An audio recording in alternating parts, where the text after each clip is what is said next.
Bonjour à tous, j'espère que vous allez bien. Aujourd'hui, on se retrouve pour la deuxième partie du cours, donc sur la spectrométrie optique. Donc voilà, en première partie, on avait vraiment traité l'introduction, on avait vu les bases de ce cours pour pouvoir bien cerner la suite. Et du coup, là, en deuxième partie, je vais vous parler de deux, trois points qui sont super importants pour pouvoir vraiment maîtriser le cours à la perfection et pour pouvoir vraiment répondre au QCM. C'est ça, toujours l'objectif.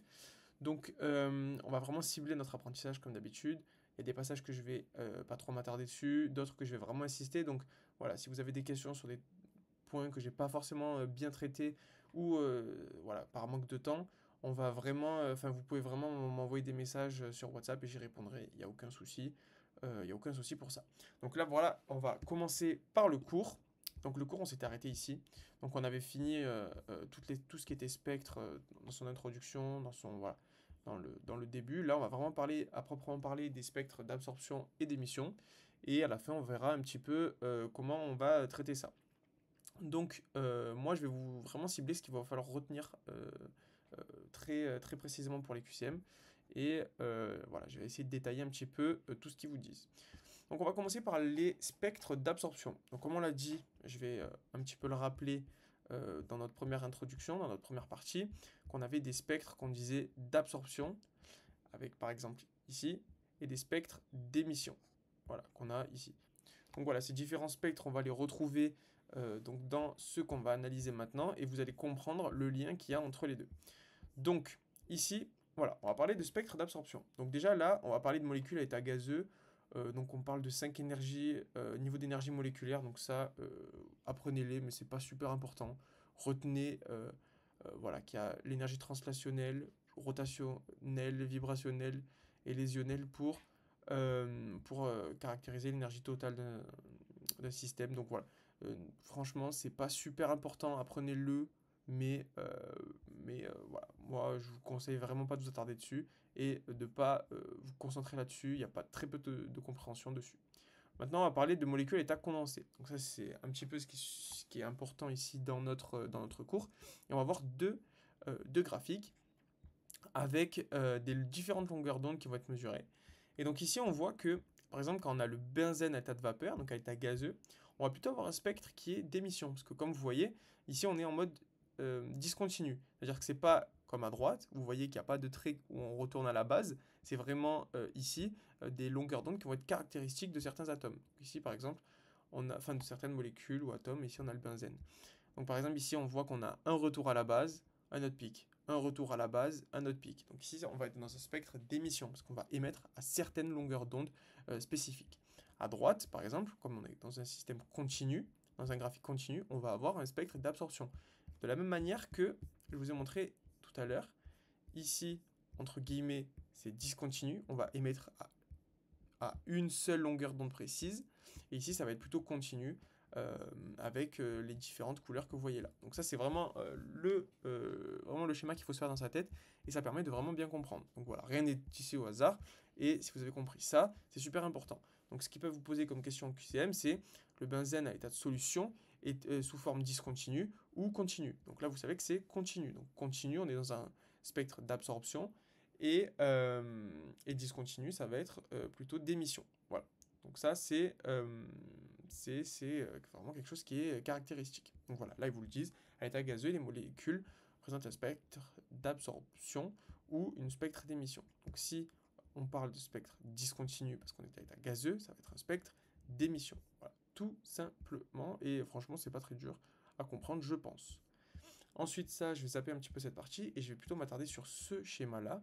Donc, je ne sais pas si vous vous rappelez, mais en première partie, on avait parlé des différents états énergétiques lorsqu'on parlait des transitions, par exemple, d'absorption ou d'émission. Et en fait, ce qu'il faut savoir, c'est que ces états énergétiques sont subdivisés en autres états, donc en sous-états qui vont pouvoir encore mieux caractériser le niveau énergétique. Au final, on va être plus précis.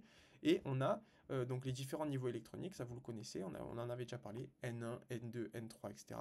Mais on a aussi des différents états vibrationnels. Donc ça, on est encore, donc comme je vous l'ai dit au tout départ ici, on a des états qui vont être vibrationnels et rotationnels. Ici, c'est ce qu'on parle. Donc on a une énergie totale qui va être subdivisée en plusieurs sous-états. Et bien ces sous-états-là, c'est justement ceux-ci qui vont être caractéristiques. Alors apprenez, voilà, ici là, ils vont vous faire des questions, on va dire, sur les ordres de grandeur. Voilà. Ce qu'il faut savoir, c'est que les niveaux électroniques sont les plus grands, les niveaux vibrationnels sont juste en dessous, et les niveaux rotationnels sont encore en dessous. Donc là, on parle de EV est égal 1, EV est égal 1 sur 10, et là, EV est égal 1 sur 100. Donc forcément, les niveaux d'énergie ici vont être plus faibles. Donc en gros, ici, lorsqu'on est dans un niveau électronique, on a différents niveaux vibrationnels qui sont eux-mêmes divisés en plusieurs niveaux rotationnels. Donc ça, c'est quelque chose qu'il faut comprendre. Et en fait, cette propriété-là va découler d'une loi qui va être le déplacement de Stokes et qui est super important et on en parlera plus tard. Donc maintenant, en deuxième partie, on va parler des spectres d'émission. Donc là, les spectres d'émission, c'est vraiment quelque chose qui va être différent donc, des spectres d'absorption, c'est un peu l'opposé. Et on va commencer par plusieurs émissions différentes. On a des émissions par incandescence, rayonnement thermique, par luminescence, après on en a plein. Voilà, donc ici on a photoluminescence, électroluminescence, chimie-luminescence. Donc moi ce que je vous conseille c'est de vraiment les apprendre. Ça c'est des questions qui aiment bien faire tomber aussi. Donc voilà, ça aucune raison de vous l'expliquer, c'est vraiment que du par cœur. Donc voilà, apprenez vraiment ces différentes définitions qui peuvent tomber en QCM et qui vont pouvoir peut-être vous piéger. Donc voilà, moi je vous conseille vraiment à apprendre et franchement c'est un bon investissement. Et donc voilà. Moi, ce que je vous conseille maintenant, ce que vous avez parlé un petit peu tout à l'heure, on a la loi de Stokes qui va être super importante à maîtriser. Voilà, parfois il y a des questions dessus, c'est pas très dur, franchement. Si voilà, on a le schéma comme ça, on va bien comprendre. Donc ça, c'est le même schéma qu'on avait juste tout à l'heure. Donc on a nos différents niveaux énergétiques qui vont être eux-mêmes subdivisés en niveaux vibrationnels, etc. Et en fait, ce qu'il faut comprendre, c'est que en fait, on a des transitions, donc comme je vous ai dit, énergétiques. Là, par exemple, on a le niveau S0 et le niveau S1, donc qui représentent les différentes couches d'énergie qu'on avait parlé. S0, moins d'énergie que S1, forcément.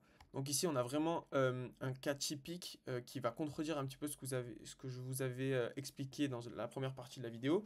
Parce qu'en fait, je vous ai toujours expliqué que l'absorption était l'opposé de l'émission, mais là, c'est le seul cas, et c'est pour ça qu'il faut bien le maîtriser, où l'absorption n'est pas également à l'opposé de l'émission. Parce qu'ici, par exemple, on va absorber l'énergie, on va passer d'un niveau S0 à un niveau S1, et voire même plus, parce qu'on a les différents niveaux vibrationnels. Et en fait, ce qu'il faut savoir, c'est que on va avoir, suite à cette absorption, donc ce gain d'énergie, une conversion interne, ça s'appelle, c'est ce qui est écrit là, où en fait, on va passer d'un niveau V2, par exemple S1 V2 à S1 V0, qui va être tellement infime et qui va pas se voir en fait sur un graphique ça se verra pas par exemple et même ça se verra pas, on verra pas une émission d'un photon et en fait cette conversion interne elle va se faire de manière naturelle et de manière obligatoire. Au final on pourra pas l'empêcher et en fait du coup ça veut dire qu'on va repartir d'un état qui va être déjà plus bas et comme forcément on repart d'un état plus bas pour émettre un photon parce qu'ici vous voyez on perd de l'énergie, en fait ça va être le déplacement de Stokes. En fait, on va avoir une absorption qui est matérialisée ici par la flèche en bleu, qui n'est pas égale à l'émission. Parce que de base, nous, quand on apprend notre loi, on se dit, OK, absorption, si j'émets le même photon, je vais donc émettre la même énergie, donc on va retourner avec un delta d'énergie qui va être le même. Sauf qu'ici, c'est pas le même, car on a une conversion interne qui va contrer ce phénomène-là, car on ne peut pas émettre un photon si on n'est pas dans un état vibrationnel le plus bas. Donc voilà, ça c'est tout simplement euh, la loi qui va vraiment découler de cette propriété qui est la loi de la déplacement de Stokes. Donc voilà, si par exemple on avait absorbé jusqu'au niveau V0 et après on n'aurait eu aucun problème à émettre le même photon parce qu'on était déjà dans un état vibrationnel le plus bas. Donc voilà, c'est ça qu'il faut comprendre. Tout simplement, lorsqu'on est dans un état vibrationnel le plus bas, c'est là où on va pouvoir émettre notre photon. On ne peut pas émettre notre photon à V1, V2, V3. C'est quelque chose qui n'est pas possible. Et au final, ça va conditionner notre loi du déplacement de Stokes. Voilà. Donc, ce qui fait que, de manière générale, on va avoir la longueur d'onde d'émission qui va être supérieure à la longueur d'onde d'absorption. Donc, c'est très important de l'apprendre parce que de ce sens-là, on a la longueur d'onde d'émission qui est supérieure à la longueur d'onde d'absorption. Donc voilà, c'est super important de maîtriser les deux notations. Donc on a les longueurs d'onde et h nu car on a, comme je vous l'avais expliqué en première partie de la vidéo, on a la relation de Planck qui va montrer que la longueur d'onde est inversement proportionnelle à h nu. Je le cherche dans le cours, je crois que c'est ici, voilà. Donc comme vous voyez, la longueur d'onde, elle est inversement proportionnelle à h nu. Donc forcément, lorsque vous allez faire vos plus petits, plus grands, etc., lors de votre transition énergétique, vous allez inverser les signes, tout simplement. Ensuite, ici, on a donc la règle de Kasha. Donc la règle de Kasha, c'est exactement ce que je vous ai dit tout à l'heure, mais bon, voilà, là c'est matérialisé sous la forme d'une règle. C'est que la molécule ne peut regagner l'état fondamental qu'à partir de son niveau de vibration le plus bas. Donc ça, c'est exactement ce que je vous ai dit. Ici, on repasse jusqu'au niveau vibrationnel le plus bas pour pouvoir retourner à l'état fondamental S0. Donc ça, voilà, c'est vraiment quelque chose qui est important. Les règles, ils aiment bien les faire tomber, donc je vous la prends comme ça. Ensuite, on a la phosphorescence, qui est vraiment quasiment la même chose que pour la fluorescence. Donc, lorsqu'on va avoir un gain d'énergie, par exemple, de SO à S1, donc là, ici, on va avoir une absorption. On va passer à une conversion intersystème. Donc, c'est exactement la même chose que la conversion interne qu'on avait lorsqu'on avait euh, ici euh, la perte d'énergie, donc l'émission, la pseudo-émission qui n'existe pas au final parce que c'est juste une conversion. Voilà, donc on n'a aucun rayonnement qui est émis. Donc, c'est pour ça que je vous ai dit tout à l'heure qu'elle n'est pas considérée. Et en fait, on va avoir une conversion qui va être de l'état vibrationnel à V1, V2, V3 à V0. Et bien là, c'est la même chose, sauf que ici, on passe d'un niveau S1 à T1. Donc voilà, donc ça c'est vraiment quasiment la même chose que tout à l'heure.